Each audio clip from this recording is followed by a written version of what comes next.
안녕하십니까, 김주성입니다. 새벽에 읽는 성경 말씀 시작하겠습니다.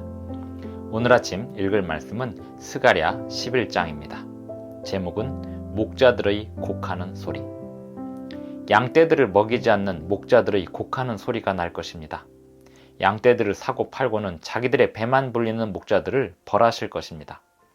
백성들의 문제는 곧 지도자들의 문제입니다. 예수님께서 이 땅에 사람으로 오셨을 때 백성들은 말씀을 제대로 먹지 못하고 있었고 지도자들은 교만하여 자기들의 배만 불리고 있었습니다. 그러한 미래는 예견된 바였습니다. 새벽에 읽는 성경 말씀 제956화. 오늘은 2023년 8월 16일 수요일입니다.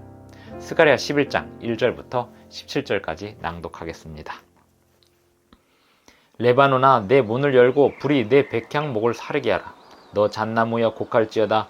백향목이 넘어졌고 아름다운 나무들이 쓰러졌음이로다. 바산의 상수리 나무들아, 곡할지어다. 무성한 숲이 엎드러졌도다. 목자들의 곡하는 소리가 나미어 그들의 영화로운 곳이 쓰러졌음이로다. 어린 사자의 부르짖는 소리가 나미어 이는 요단의 자랑이 쓰러졌음이로다. 여호와 나의 하나님이 이르시되 너는 잡혀 죽을 양떼를 먹이라. 사들인 자들은 그들을 잡아도 죄가 없다 하고 판자들은 말하기를 내가 부요하게 되었은즉 여호와께 찬송하리라 하고 그들의 목자들은 그들을 불쌍히 여기지 아니하는도다.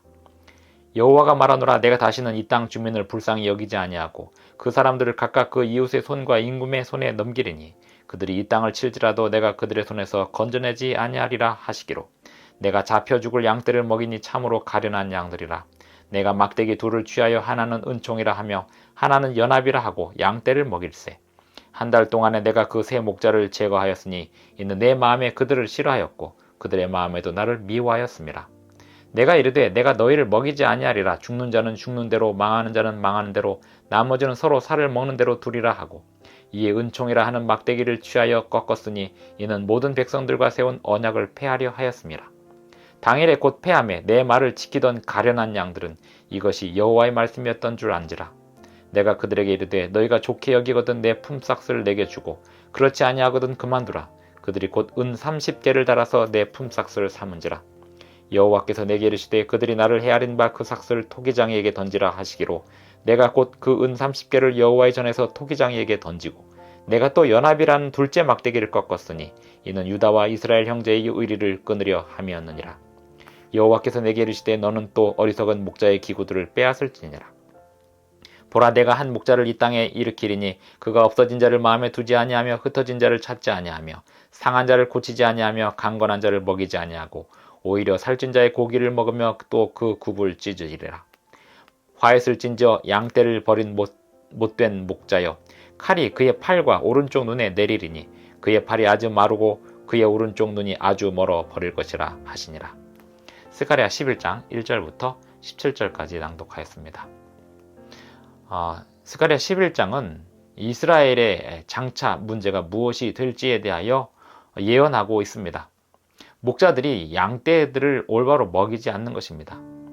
예수님께서 이 세상에 오셨을 때 내가 참 목자요 라고 말씀하신 그 이유가 분명하였습니다. 예수님께서 이 세상에 오셨을 때 가장 큰 문제는 목자들, 즉 지도자들이, 성경 지도자들이, 율법 지도자들이 백성들을 올바른 말씀으로 먹이지 않고 거짓과 위선으로 백성들을 향해 군림하고 있었습니다. 그리고 그들을 통하여 자기들의 배만 불리고 있었습니다. 하나님의 말씀의 언약은 제대로 지켜지지 않고 있었습니다. 온갖 위선과 허위만 잔뜩 들어서 있었습니다. 성전은 완성이 되었지만 예수님께서 그 성전에 서셨지만 그 백성들의 상태는 그 성전을 완성한 그 본래의 목적을 잃어버리고 있었습니다. 하나님과 백성과의 언약을 온전히 성취하기 위한 성전의 그 기능이 수행되지 않고 있었습니다. 스가랴 11장은 바로 그러한 상황을 예견하고 있는 것으로 보입니다. 성전 재건의 목적이 무엇일까요? 하나님과 백성과의 언약이 올바로 성취되고 이루어지게 하기 위함입니다. 그러기 위하여 백성들의 지도자는 그 일을 위하여 백성들에게 하나님 말씀을 올바로 먹이는 일에 최선을 다해야 합니다. 율법을 가르치고 하나님의 언약을 백성들이 순종하도록 가르쳐야 합니다. 하나님 말씀에 순종하는 백성들만 가련한 상태가 되고 있었습니다. 예수님께서 이 땅에 오셨을 때 참 목자로서 그 모든 일을 회복하시러 오셨습니다. 스가랴 선지자는 그러한 불행한 미래를 바라보고 있었던 것 같습니다.